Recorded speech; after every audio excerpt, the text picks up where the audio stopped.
Bonjour, c'est un honneur et une joie pour moi de souhaiter la bienvenue et de vous présenter l'une de nos conférencières, Sir Elizabeth Davis. La plupart de vous la connaissez déjà. Je n'ai pas besoin de vous donner son pedigree éducatif, académique et toute la reconnaissance vers ses habiletés. Plusieurs sont déjà écrits dans votre programme. Nous connaissons Elizabeth comme une sœur de miséricorde de Terre-Neuve. Une femme de compassion qui voit au-delà de ce que l'œil peut voir, qui a une profondeur de sagesse, d'expérience, qu'elle va nous partager de façon très habile. Et je peux ajouter qu'elle pose de bonnes questions. J'ose dire qu'en écoutant Elisabeth parler de la culture de la vocation, enracinée dans l'art de la rencontre, et en le faisant à travers les vies de plusieurs prophètes et prophétesses, nous allons aussi voir et entendre des échos du cheminement d'Élisabeth même. Nous marchons ensemble. Je crois qu'Abraham, Sarah, Déborah et toutes les autres vont dire « Tassez-vous, faites la place. Élisabeth a sa place elle aussi. » Alors merci beaucoup Élisabeth de cette ouverture de partager avec nous en marchant sur ce cheminement ensemble, malgré ces moments très dérangeants, très troublants. Alors, bienvenue, Sœur Elizabeth Davis. En ces temps troubles, Dieu nous appelle à emprunter de nouveaux chemins avec des compagnons surprenants. C'est une joie pour moi d'être à nouveau ici avec vous. Je me souviens de vos réunions en 2015, quand vous avez vraiment développé une vision incroyable pour vos ministères de la formation et de la vocation. Aujourd'hui, nous vivons à nouveau des temps nouveaux. Je souhaiterais explorer avec vous le contexte de ces temps nouveaux et la façon dont nous y répondrons. Je commencerai par un poème d'une sœur miséricordieuse d'Australie. Nous nous demandons ainsi en ces années d'étrange, quelles sont les anciennes routes qui permettront d'accéder à la nouvelle musique? Où sont les frontières de la créativité? Qui fabrique les nouvelles harpes? Quelle est la nouvelle musique? Qui est capable de rendre la musique en son significatif?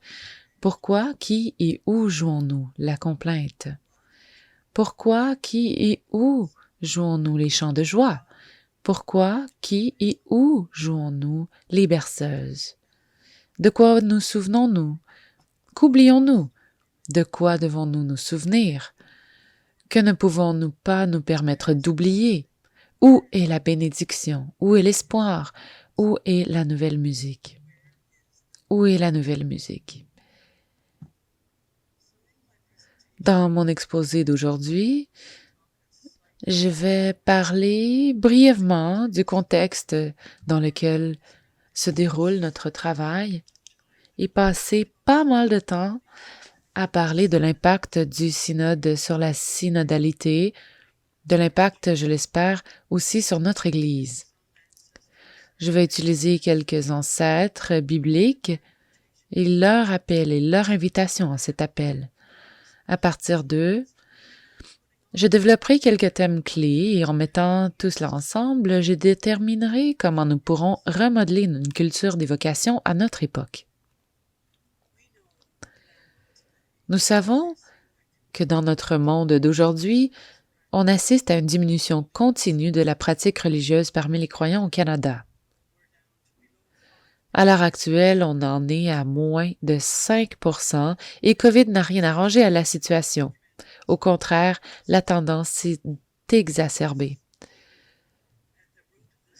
Ce qui peut être à l'origine de cette situation, c'est que notre Église a perdu sa crédibilité et son autorité morale dans la société. On a la sensation que notre Église est éloignée de la vie réelle des gens et qu'elle est perçue comme excluante, hiérarchique, secrète et manipulatrice. Comment parler de vocation dans ce contexte? Nous avons également profondément lié la vocation à nos états de vie. À notre époque, nous constatons que le travail a moins de sens, moins de raisons d'être pour les gens. Encore une fois, la COVID a mis en évidence cette situation en termes de grande résignation, comme on l'entend souvent. La plupart des jeunes qui commencent leur carrière aujourd'hui changeront de carrière plusieurs fois, ainsi que changeront de voie et de lieu de travail. Quand on examine les vocations de la vie religieuse plus spécifiquement, toutes ces choses que nous savons vraies se superposent.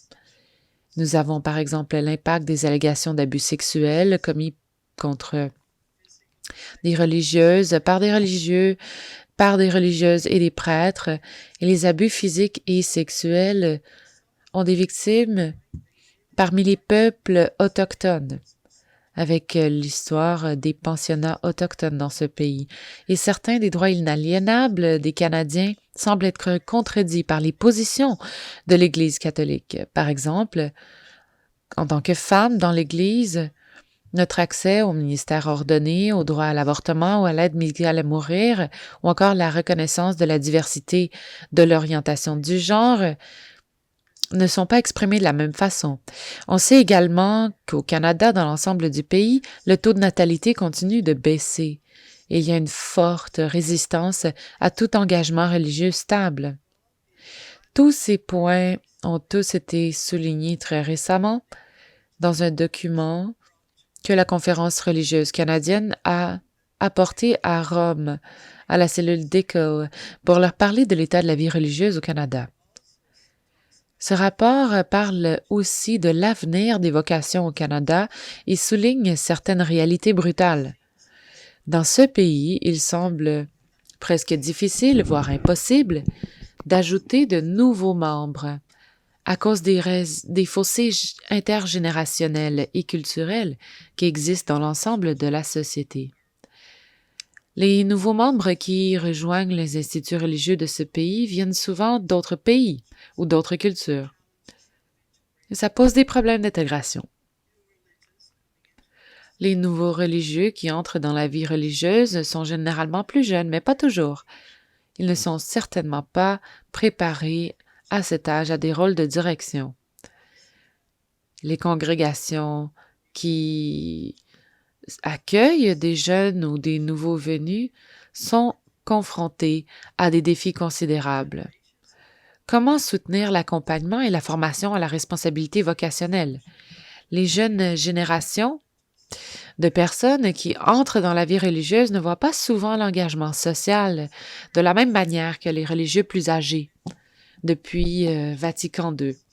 La conception du temps et de l'engagement est différente chez les jeunes aujourd'hui, en général dans la société, et ça s'applique également à la vie religieuse. Dans ce contexte, l'Église est appelée synode. Ce synode est un synode universel commencé en 2021 et arrivant à son apogée en 2024. Il est marqué par 3 thèmes, la communion, la participation et la mission. Même la devise et le logo du synode sont révélateurs. Nous avons l'orange dans le logo qui ressemble à un arbre. Il ressemble à un arbre, mais aussi à la croix qui est tellement liée à notre concept du christianisme. Mais les branches de l'arbre ressemblent aussi aux ailes d'une colombe, symbole du Saint-Esprit. La boule dorée et le logo, dans le logo est l'Eucharistie et qui est au cœur de tout ça. Le logo comporte 15 silhouettes qui représentent les membres de notre Église, des personnes de toutes les couleurs, de tous les horizons, de toutes les capacités. On voit un évêque et une religieuse qui marchent au milieu du groupe et le groupe est guidé par un enfant et un adolescent. Donc le symbole même du synode parle au cœur de ce que le synode essaie de nous enseigner. Quand on écoute réellement l'objectif du synode tel que décrit dans les documents, il est exaltant et plein d'espoir. Le document ne veut pas produire des documents, mais de planter des rêves, de susciter des prophéties et des visions, de permettre à l'espoir de fleurir, d'inspirer la confiance, de penser les blessures, de tisser des relations, d'éveiller une aube d'espoir, d'apprendre les uns des autres et de créer une brillante ingéniosité qui éclairera les esprits, réchauffera les cœurs et donnera de la force à nos mains. Ce n'est certainement pas le langage auquel on est habitué aujourd'hui dans notre Église, et c'est donc une vision, vraiment. Les 10 thèmes du synode font écho à cette même vision. Et ce n'est pas une réalité, mais bien une vision, celle des compagnons de route qui écoutent avec des esprits et des cœurs ouverts, sans préjugés, avec courage, dans la liberté, la vérité et la charité. On célèbre notre marche ensemble en écoutant la parole et l'Eucharistie réunis. On veut partager la responsabilité de notre mission commune, dialoguer, persévérer et être patient, mais vraiment, vraiment avoir l'intention de faire un vrai dialogue dans l'Église avec la société, renforcer l'œcuménisme, le dialogue entre nous, les chrétiens de différentes confessions, envisager l'autorité et la participation d'une manière nouvelle dans une Église co-responsable, discerner et décider. Discerner d'abord, puis décider, et puis nous former à la synodalité, nous former dans cette ouverture, dans cette réceptivité au changement et un apprentissage continu. Aucun de ces thèmes ne correspond à l'image actuelle que nous nous ferions de l'Église dans notre société. En octobre de cette année, après que chaque groupe à travers le monde ait effectué un travail approfondi et présenté des rapports à Rome de diverses façons, y compris via les conférences religieuses, les instituts religieux qui ont préparé leurs propres rapports, les groupements laïcs, etc. Et donc, quand tous ces documents furent reçus, un groupe de travail à Rome a préparé un document. Et ils nous ont donné un thème de ce document qui était la citation d'Isaïe 54. « Élargissez l'espace de votre tente, étendez les toiles de tente sans ménagement, allongez les cordes et affermissez vos piquets. » Très clairement, le message le plus fort du document de travail était ce sens de tendre la main, pas pour faire du prosélytisme, mais vraiment pour une inclusion véritable. Dans le résumé de ce document de travail, 5 tensions génératives ont été identifiées. Premièrement, l'écoute en tant qu'ouverture à l'accueil. Et ce point est répété à maintes reprises dans le document de travail. Deuxièmement, notre élan vers la mission, non plus dans la solitude, mais avec les frères et les sœurs des autres confessions, des autres religions, et même ceux qui n'ont pas de religion.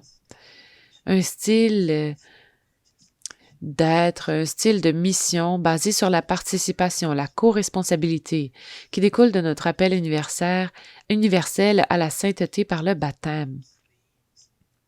Le 4e de ces thèmes, c'est la possibilité de créer une communion, une participation et une mission vivante par le biais de structures et d'instituts habités par des personnes correctement fondées et soutenues par une spiritualité vivante.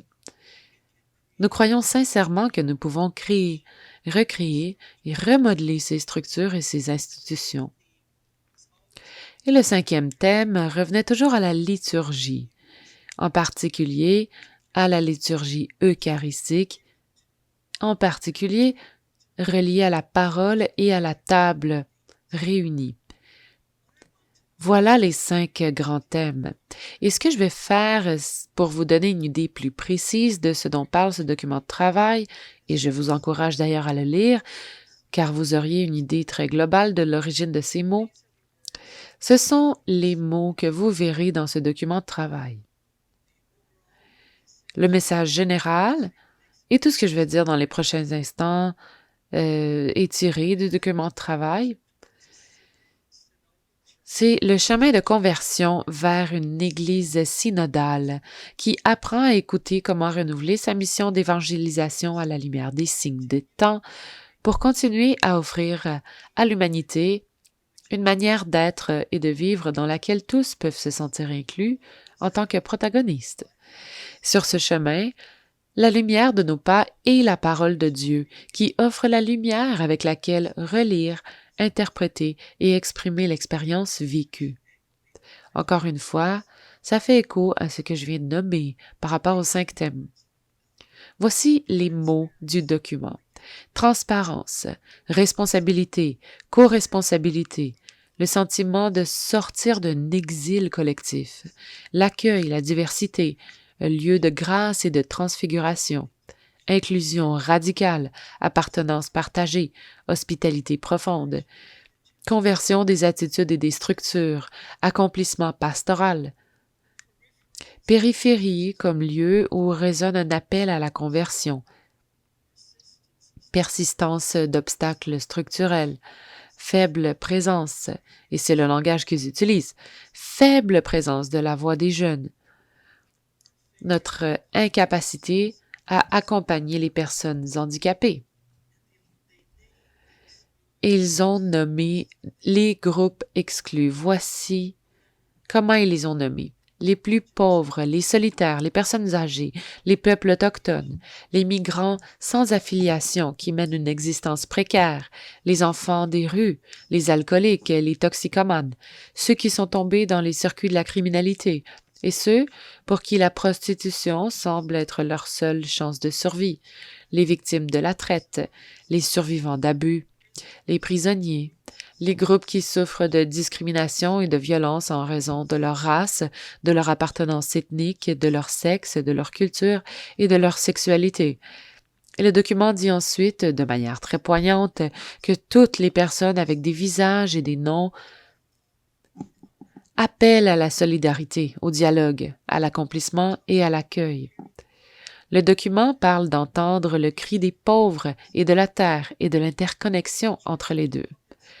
Le rôle de l'Église dans la sphère publique, dans l'édification des prêtres et la réconciliation.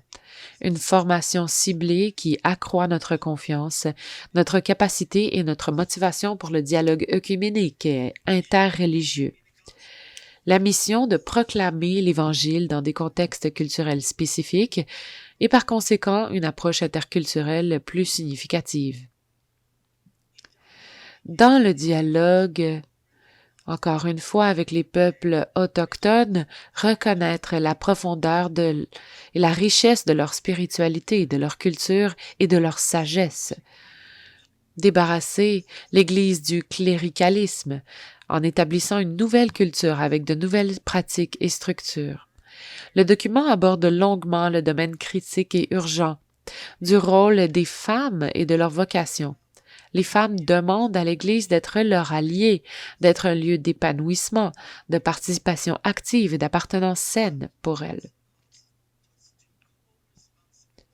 Le document évoque également la co-responsabilité. Il relance la conversation sur le langage du ministère, ou comme on l'appelle la ministérialité, pas l'apostolat, mais bien un ministère partagé par chacun d'entre nous dans la co-responsabilité. Il parle de structures habitées par des personnes bien formées et en termes de vision et de compétences. Il est aussi question de la vie consacrée, de la manière dont elle est vécue. Les personnes consacrées devraient participer de manière co-responsable à la vie de leur communauté. Il parle de la formation et de la synodalité pour soutenir cette culture, cette participation, cette autorité et ce leadership dans le monde entier si on veut un jour remplir notre mission commune. On parle de célébrations liturgiques qui permettent la participation active de tous les fidèles, en accueillant toutes les différences, en valorisant tous les ministères et en reconnaissant tous les charismes. Il parle de cet équilibre entre l'approfondissement de la communion et le renforcement de la mission auprès de la synodalité. La nécessité de lire ensemble la parole de Dieu, c'est le signe du temps. Partout, il est question de la nécessité d'une réforme continue de l'Église, de ses structures et de son style, d'une conversion permanente. On évoque les multiples facettes de notre Église, les charismes, les vocations, les talents, les compétences, les langues, les cultures, les traditions spirituelles et théologiques, les différentes formes de célébration et d'action de grâce. À la fin du document de travail, il est question de notre besoin d'apprendre à marcher ensemble et de pouvoir avoir des conversations spirituelles. Dans le document lui-même, le seul endroit où on parle de vocation, on lit ceci. La mission de l'Église se réalise à travers la vie de tous les baptisés. Les rapports expriment un profond désir de reconnaître et d'affirmer, de réaffirmer cette dignité commune comme base du renouvellement de la vie et des ministères dans l'Église. Les rapports réaffirment la valeur de toutes les vocations dans l'Église et nous invitent à suivre Jésus en revenant à son style et à sa manière d'exercer l'autorité comme un moyen d'offrir la guérison, la réconciliation et la libération. Ce processus, exprimé de manière très dramatique ici, je ne fais que reprendre les mots du document de travail, nous en sommes à la deuxième étape. Au cours de cette étape, ce document est présenté à 7 assemblées continentales synodales. Ces assemblées continentales prendront le dialogue sur le document de travail et présenteront leur soumission finale à chacune des 7 assemblées d'ici la fin du mois de mars de cette année.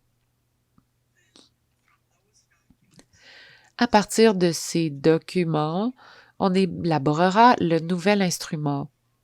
En octobre, pendant presque tout le mois d'octobre, se tiendra la session finale de l'Assemblée du Sénat. Et la dernière étape est évidemment de mettre en pratique les résultats du processus. Certains sont assez sceptiques quant à l'aboutissement du processus. Sceptiques quant à la qualité de la formulation, à la puissance et la force de la vision, mais la réalité est sombre. En répondant à l'appel, on se pose donc la question suivante. Comment pouvons-nous interpréter d'une manière nouvelle cette invitation? Quand on parle de vocation aujourd'hui, le pape François nous dit qu'on doit le placer dans un contexte de vision. Revenons donc à certains personnages des Écritures pour voir ce que l'appel signifiait pour eux, en vue de créer notre propre avenir. Tournons-nous vers Abraham et Sarah. Ils étaient nomades de Mésopotamie, une ville appelée Ur, qui se trouverait aujourd'hui en Irak. Quand on les rencontre, c'est un couple âgé. Une alliance inconditionnelle est conclue entre Abraham et Dieu, dans lequel Dieu promet à Abraham qu'il sera le père d'une multitude de personnes. Abraham et Sarah reçoivent la visite de 3 êtres célestes, et tous deux, Abraham et Sarah parlent avec l'un de ces êtres célestes qui est Dieu. Sarah en fait de même, et c'est la première conversation que nous avons entre Dieu et une femme. Ils sont désignés comme des êtres justes pendant presque toute leur vie. Ce sont des réfugiés, ils sont imparfaits, et Abraham et Sarah sont tous les deux très imparfaits, en fait, en lisant les récits de la Genèse.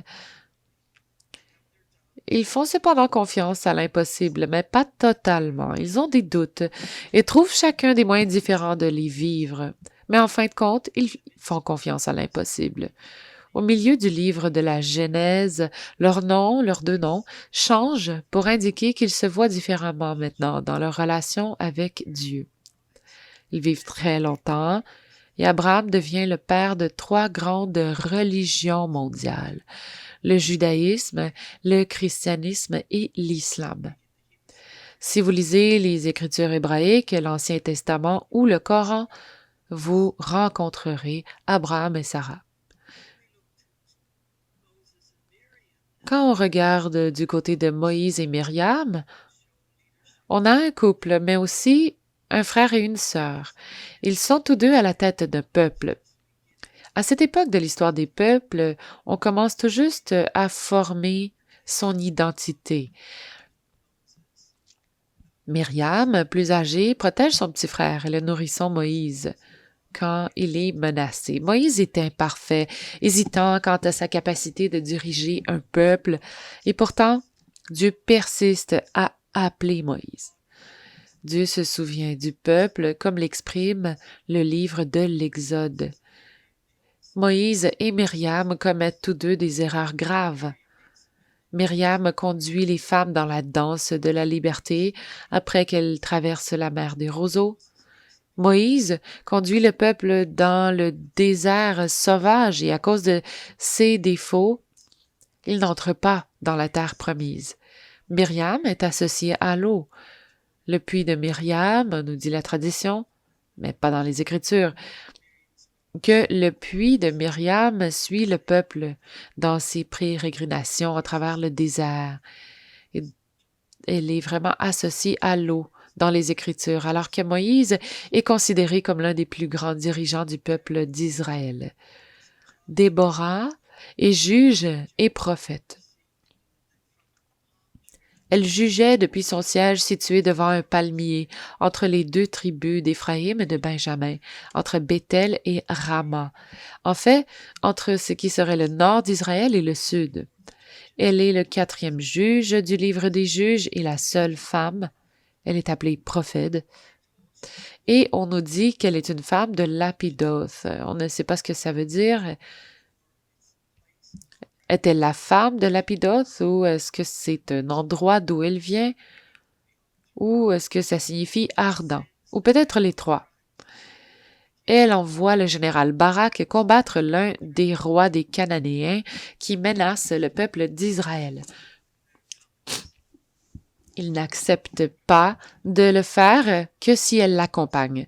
Et on nous dit qu'après la bataille que Barak emporte, le pays connaît la paix pendant 40 ans. Son histoire est racontée dans le livre des juges et elle est tellement importante pour la mémoire des peuples qu'elle est racontée 2 fois, d'abord sous forme narrative, puis sous forme poétique. Dans le Nouveau Testament, on rencontre Marie et Joseph, dont les débuts de la relation sont très difficiles, comme on le sait. Ils sont appelés, selon Luc et Marie, on a l'accent sur Marie. Si vous lisez Matthieu, l'accent est sur l'appel de Joseph. Mais chacun d'entre eux est appelé à amener Jésus en toute sécurité dans le monde. Joseph est charpentier et au début de leur vie familiale, ils sont réfugiés et sans abri. Chacun d'eux fait confiance à la parole de Dieu qui leur est adressée par un ange. Marie est présentée comme prophète quand elle rencontre Élisabeth. C'est aussi une femme qui, à 2 reprises, nous dit-on, réfléchit profondément au moment de la vie. Elle a aussi chanté le Magnificat, l'un des chants les plus révolutionnaires de tous les temps. Elle accompagne Jésus sur la croix, l'une des rares à être restée fidèle au pied de la croix, et est présente avec la nouvelle communauté lorsque la nouvelle Église commence à la Pentecôte. La Samaritaine est une étrangère qui rencontre Jésus au puits. Elle n'est pas nommée dans les Écritures. La tradition ultérieure l'appelle Photinie. C'est une paria à 3 titres. C'est une femme, une Samaritaine, et elle a eu plusieurs maris. Et pourtant, Jésus se lie immédiatement à elle. Il sait qu'elle présente ces 3 signes d'exclusion. Elle et Jésus se livrent à une profonde réflexion théologique. En fait, leur conversation est la plus longue entre Jésus et une autre personne dans tous les évangiles. Jésus lui-même en apprend davantage sur ce qu'il est en tant que Messie et en tant qu'eau vive à travers sa conversation avec elle, comme vous le verrez en lisant l'histoire. Elle-même apprend ce que c'est que d'être un disciple de Jésus. Elle est la première missionnaire auprès des non-juifs et son témoignage permet aux autres de croire. Cette marginale sociale écoute, croit, enseigne, tend la main et évangélise. Paul, que nous connaissons par le livre des Actes et par ses lettres dans le Nouveau Testament, était au départ un pharisien qui persécutait les chrétiens. Son appel a été assez spectaculaire et sa conversion aussi. Il est devenu un apôtre et le fondateur de nombreuses communautés chrétiennes en Asie mineure et en Europe. Il est nommé apôtre des gentils, bien qu'il soit lui-même juif. Nous avons conservé ces lettres écrites aux communautés qu'il avait fondées ou aux communautés avec lesquelles il était en relation. Il a exercé une influence majeure sur la formation et la création de l'Église primitive, mais aussi sur la manière dont l'Église s'est développée au fil du temps. Pour autant que nous le sachions, il a été martyrisé à Rome. Que nous apprennent ces appels? Les personnes qui écoutent ces appels. Nous apprenons qu'il y a une grande diversité dans les appels. Parfois, il est très doux, parfois très dramatique. Parfois, il s'appelle aux plus jeunes, parfois aux plus âgés. Mais jamais l'appel n'est individuel et sa réponse non plus. Donc, pour chacune des personnes et pour beaucoup d'autres qu'on voit dans les Écritures, l'appel est toujours en réponse à une certaine relation et à la communauté. Et toutes ces femmes et les hommes qui ont participé activement à la réponse ne se contentent pas de considérer que oui ou non, ils vont répondre simplement à l'appel. Ils se posent des questions. Leur réponse est toujours une mission, mais cette mission n'est jamais directe de A à B. Il s'agit toujours d'une spirale qui se déploie. Leur réponse inclut d'autres, crée des liens avec les autres, aide les autres là où s'exerce leur ministère. Et leur réponse est inclusive à tant de niveaux que l'image de l'élargissement de l'attente du synode s'appliquerait certainement à eux. Chacun d'entre eux est imparfait ou vulnérable, certains même beaucoup, mais ils hésitent tous et ont besoin d'être soutenus et rassurés à un moment ou à un autre. Et tous leurs appels et toutes leurs réponses sont marqués par l'étonnement et l'émerveillement. Le plaisir, l'étonnement et l'émerveillement. Rien n'est pris pour acquis. Quand on rassemble cette vision bénie qui semble émerger des délibérations du synode, et quand on regarde les prédécesseurs dans le Nouveau et l'Ancien Testament et la manière dont ils ont entendu et répondu à leur appel, qu'est-ce qu'on peut en retirer aujourd'hui? Je pense que pour y répondre, on peut examiner les dimensions de la culture, de la vocation, de l'invitation, du discernement, de la formation et de la réponse dans la mission. Prenons-les l'une après l'autre et voyons comment chacune d'entre elles est en train de se transformer. Nous avons toujours considéré que l'appel vient de Dieu. C'est une constante dans notre compréhension de l'invitation à l'appel. Mais comment Dieu nous appelle-t-il? Comment ce Dieu que l'on ne peut pas voir nous appelle? Je répondrai de deux manières. Voici une magnifique peinture par le prêtre allemand décédé il y a quelques années, Sigmund Koderer, sur le bon pasteur. Je veux que vous regardiez les gens qui l'entourent, le chien, les papillons, les arbres et les gens qui sont pris dans l'étreinte du bon pasteur. Je voudrais ensuite vous lire quelques mots de Ron Rolheiser sur la voix de Dieu.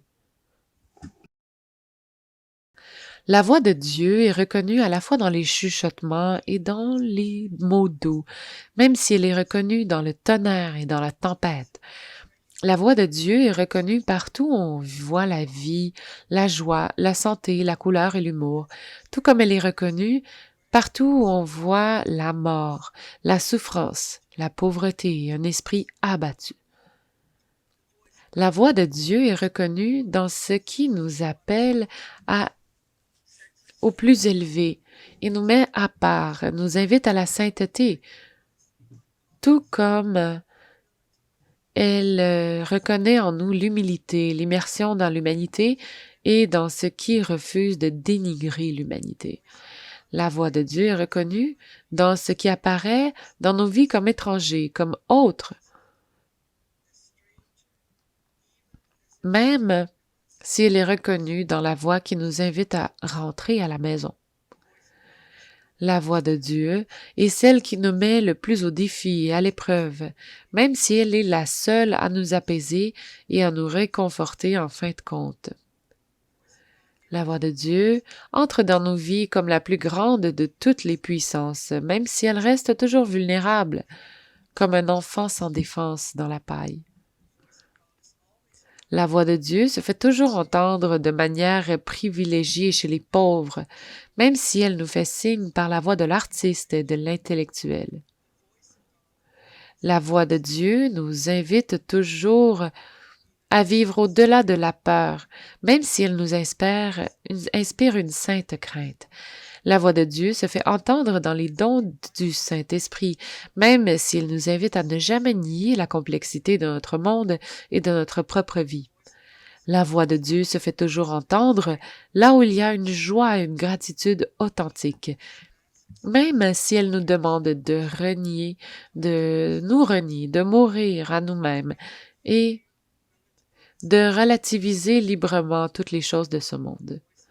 La voix de Dieu, semble-t-il, se trouve toujours dans le paradoxe.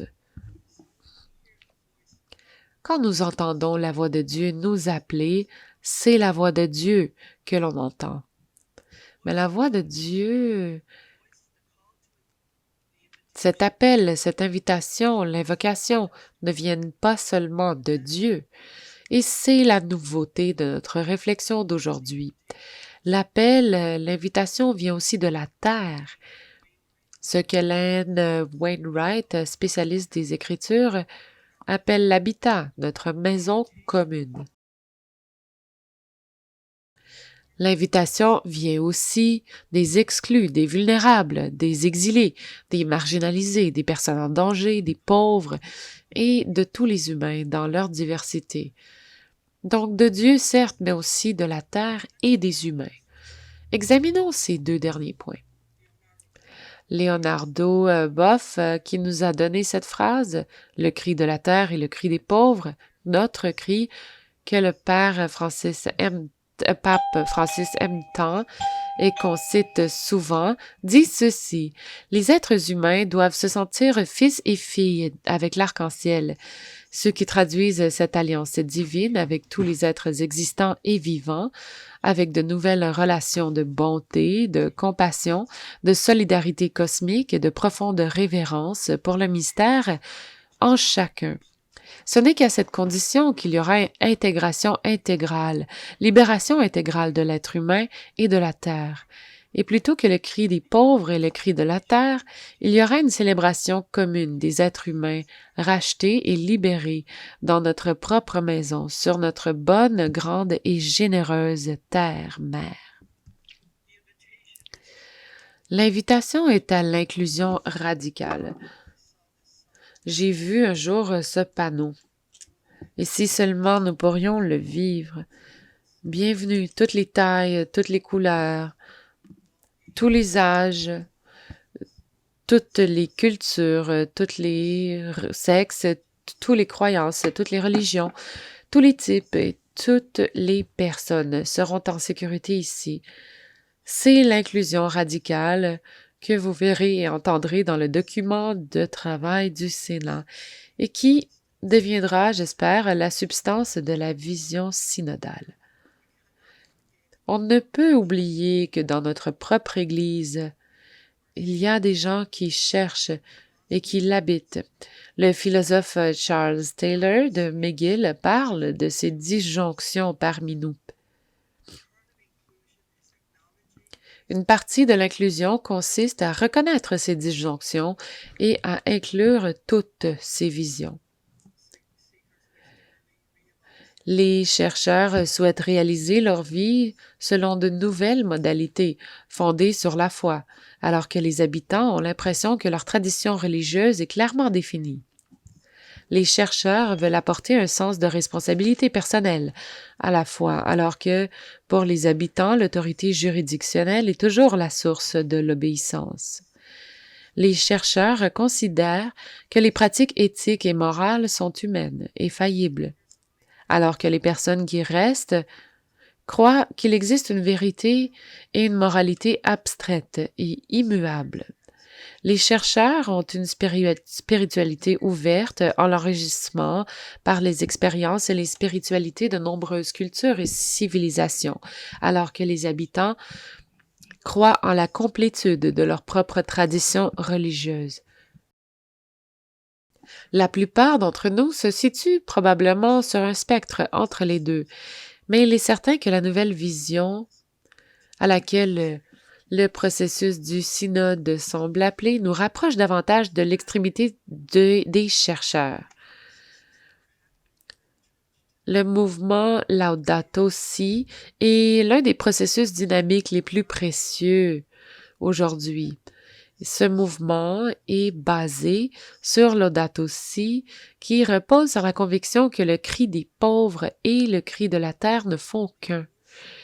Ce mouvement qui est aujourd'hui très sophistiqué et très dynamique et qui nous appelle tous à nos différentes places dans la société et dans l'Église à une nouvelle prise de conscience se compose de 7 objectifs distincts.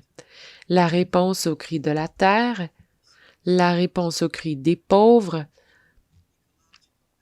l'économie écologique, l'adoption d'un style de vie simple, l'éducation écologique, la spiritualité écologique, l'engagement communautaire et l'action participative.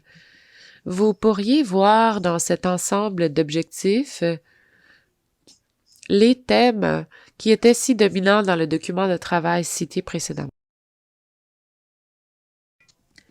Et donc, l'invitation et l'appel à la vocation nous viennent de Dieu, certes, Dieu le Saint, mais aussi de la terre et de l'humanité. Et c'est nouveau pour notre façon de penser. C'est nouveau. La deuxième dimension de l'élaboration d'une culture de vocation concerne le discernement. Le discernement est partie intégrante aujourd'hui de la manière dont on prend les décisions dans la collectivité religieuse d'aujourd'hui. Et il ne s'agit jamais d'un processus individuel, même s'il est personnel. Il est aussi communautaire. Pour beaucoup des congrégations qui ont des membres à l'extérieur du Canada, c'est aussi un processus mondial.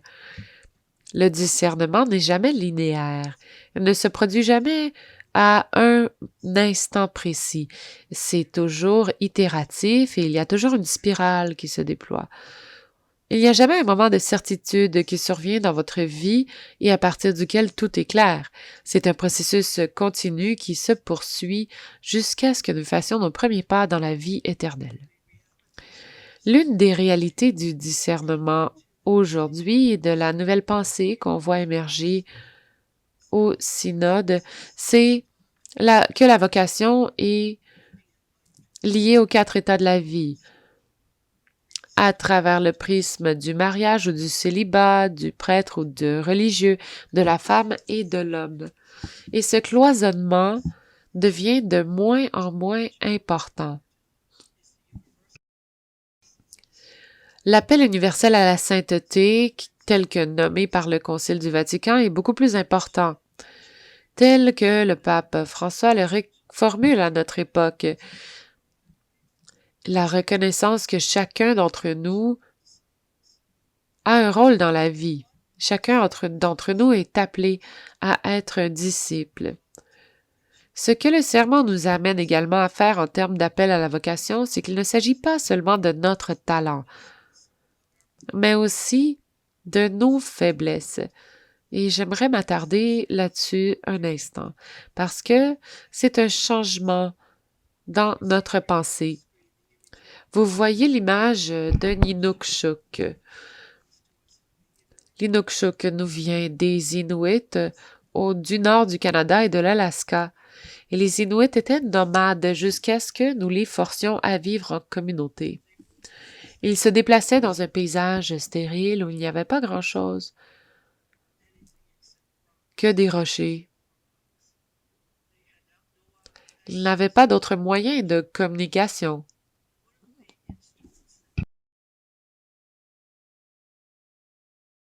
L'un des instruments qu'ils ont créés pour communiquer d'un groupe à l'autre est l'Inukshuk.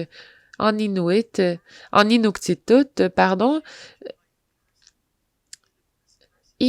Inuk signifie personne.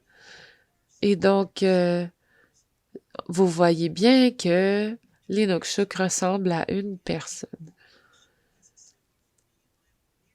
J'aime beaucoup ce symbole comme symbole de mon propre leadership. Si on communique en parlant avec des Inukshuk, on doit d'abord être certain de la simplicité de notre message. Si on utilise des bières pour le construire, on ne veut pas trop de fioritures, de complexité. C'est ce qu'un leader nous aide à faire. Si on l'utilise pour communiquer, on doit nous assurer que les autres comprennent ce qu'on dit.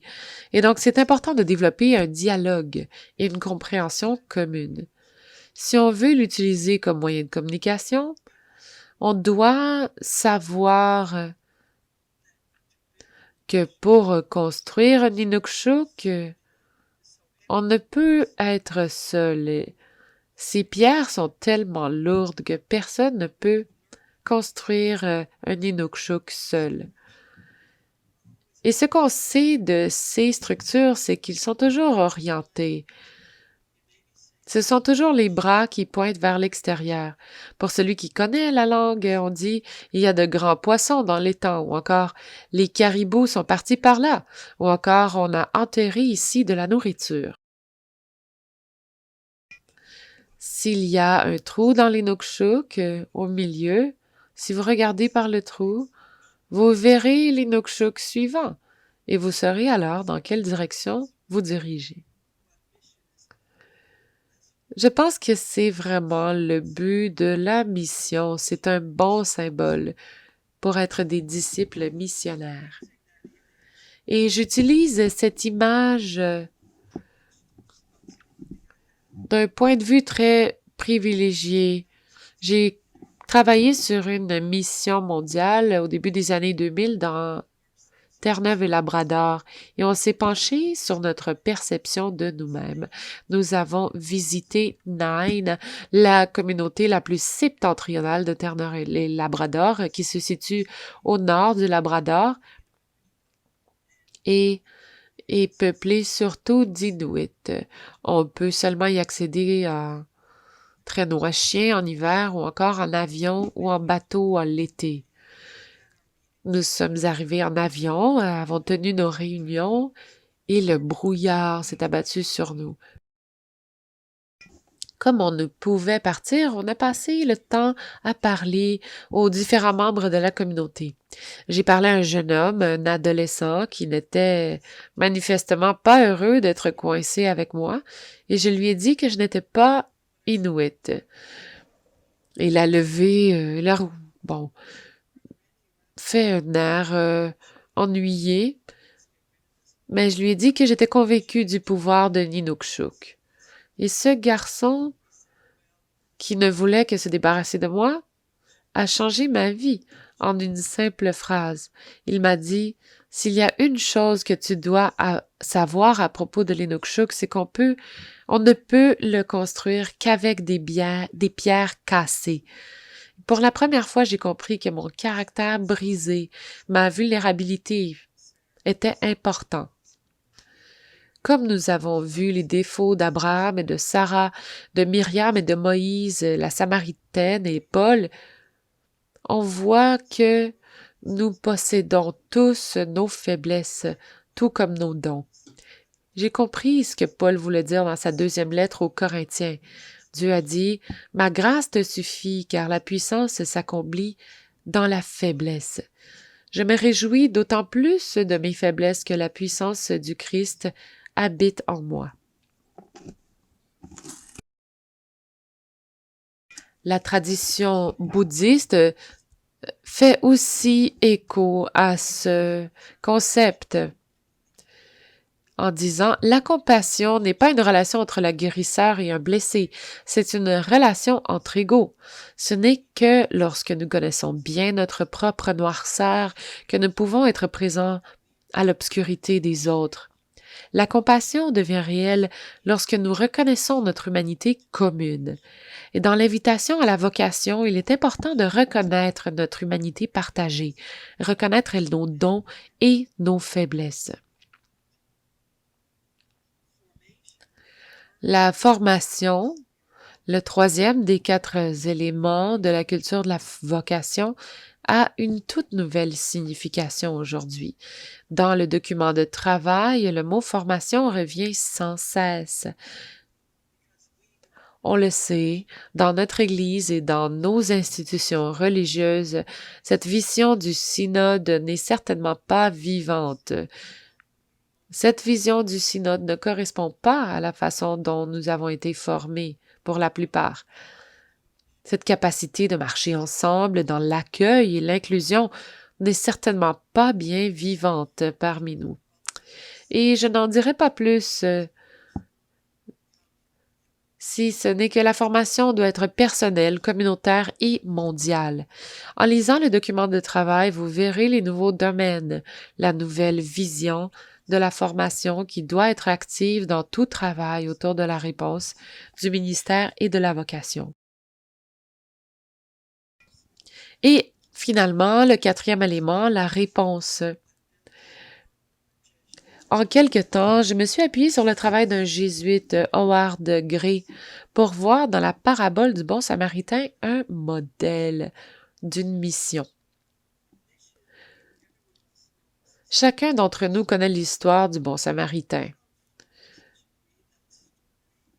Et dans cette parabole de l'évangile de Luc, on trouve 5 moments de la mission. Le premier est celui de la vision contemplative. 3 personnes ont vu l'homme battu, mais une seule l'a vu de manière contemplative, et c'était le bon samaritain. Il est probable que le bon samaritain savait ce que c'était que d'être un étranger, un paria. Il avait le sentiment d'être imparfait, brisé ou vulnérable. Pourtant, il a vu les choses différemment du prêtre et de l'évêque. Il a vu cet homme différemment et c'était son premier moment de la mission. Ayant vu l'homme et entendu son appel dans la souffrance, sa réponse immédiate était celle de la compassion. C'est ce que dit l'Écriture, remplie de compassion. C'était la réponse immédiate à l'invitation. Ensuite, il passe à l'action. Il verse du vin et de l'huile sur le corps de l'homme, puis le met sur son âne et le conduit à l'auberge voisine. J'utilise le mot miséricorde pour ceci, le mot du pape François, qui transforme la miséricorde en un acte verbal. Cet homme, donc le Samaritain, agit dans la miséricorde. Il est miséricordieux, mais il n'est pas seul. Il le fait en construisant des cercles de miséricorde et de compassion. Quand j'ai commencé à adapter le travail d'Howard Gray autour de ce thème, j'ai fait une présentation à un moment donné et j'ai parlé du fait que le bon Samaritain n'a pas fait toutes les guérisons lui-même. Il a amené l'homme à l'aubergiste et a demandé de continuer à s'occuper de l'homme. Et selon moi, c'était un très bel exemple du cercle de la miséricorde. Le groupe avec lequel je parlais m'a dit, mais Elisabeth, il y en a d'autres. J'ai réfléchi et j'ai dit, dites-moi. Ils ont dit, la terre a donné à l'homme le vin et l'huile pour qu'il puisse les utiliser. L'âne était un être de la terre et la route qui menait à l'auberge était une route créée par la terre. Les cercles de miséricorde, donc, sont les gens, mais aussi la terre et les êtres. Jésus a dit, à la fin de cette parabole, allez et faites de même. Le but ultime de toute mission, donc, est de créer une culture de la miséricorde et de la compassion. Créer un monde où la miséricorde et la compassion sont les instincts, les réponses intuitives des gens les uns envers les autres et envers la terre. Quand on examine les 3 thèmes du synode, l'espace de communion, le lieu de participation et le fondement de la mission, on peut établir des parallèles. L'espace de communion se reflète dans la vision contemplative, le cœur compatissant. Le lieu de participation consiste à voir dans la miséricorde et à construire des cercles de compassion. Et le fondement est finalement la création d'une culture de la miséricorde. Finalement, quelles sont les implications pour la NAFVFD? Si j'ai dit la vérité avec une certaine confiance et une certaine assurance, est-ce que ça fera une différence pour nos membres? Est-ce que ça fera une différence pour la vision, la mission et le mandat de l'organisation? Je pense que tout cela est très invitant et que les nouveaux axes de formation, quand ils seront bien définis dans le document de travail, vous inspireront. Ils seront aussi dans les documents finaux du Sénat en octobre de cette année. On peut faire une formation initiale et une formation continue. Et nous allons être une Église en apprentissage. On doit être des institutions religieuses qui apprennent. C'est un engagement à vie. Je pense qu'on doit s'éloigner de l'accent sur la vocation liée aux 4 états de la vie qui nous accompagne depuis un certain moment et nous tourner plutôt vers la vision synodale qui veut que chacun soit un disciple missionnaire, que chaque communauté soit un espace accueillant et inclusif et se concentre sur cet espace de communion, de participation qui est vraiment le fondement de la mission.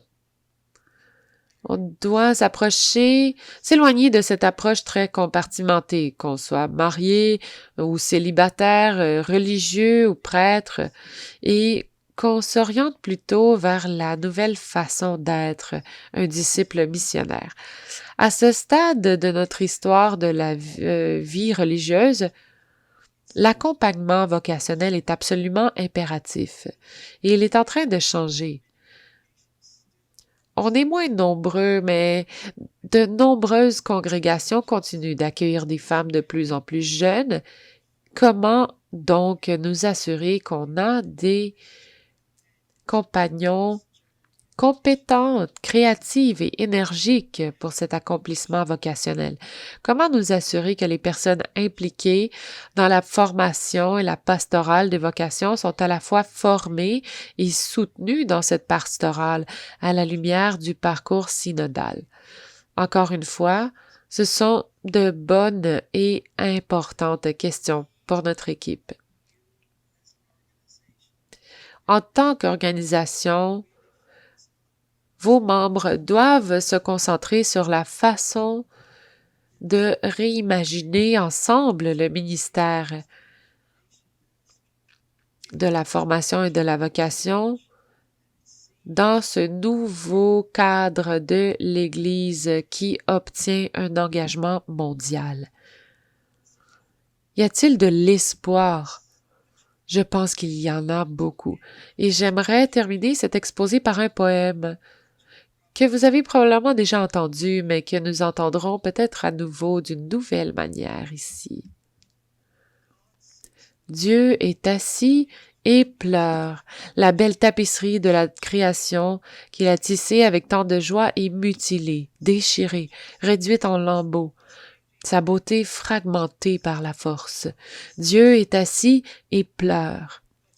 Mais regardez, il rassemble les lambeaux pour tisser quelque chose de nouveau.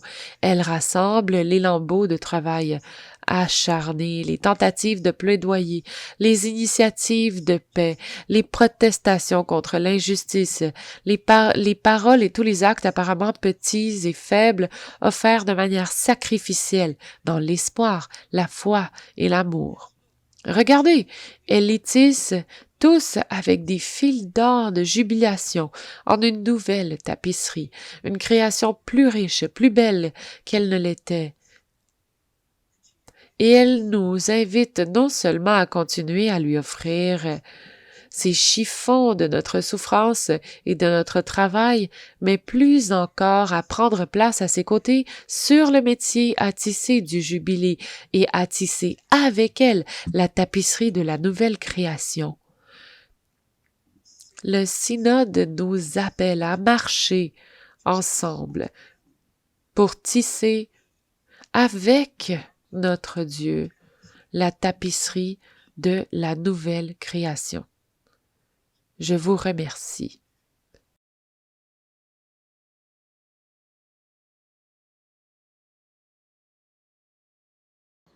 Merci, Élisabeth. Bien, vous êtes tous d'accord? Les prophètes, prophétesses vont dire « Élisabeth est une parmi nous. Elle nous connaît et elle marche avec nous dans le monde d'aujourd'hui avec sagesse, ouverture, courage, intuition. Elle connaît les besoins d'aujourd'hui et des chemins d'avenir, mais elle a aussi une façon d'exprimer cela et ça nous rejoint, ça rejoint nos cœurs. Ça nous pousse vers trouver ces nouveaux chemins d'avenir et de continuer à marcher auprès d'eux. Merci Elisabeth, encore une fois, de nous avoir enracinés dans notre réalité, d'avoir élargi l'espace de nos tentes et de nous offrir de la nourriture pour notre chemin. Sois béni sur ton chemin. Avec beaucoup de reconnaissance et au nom de nous tous et toutes, merci, merci, merci.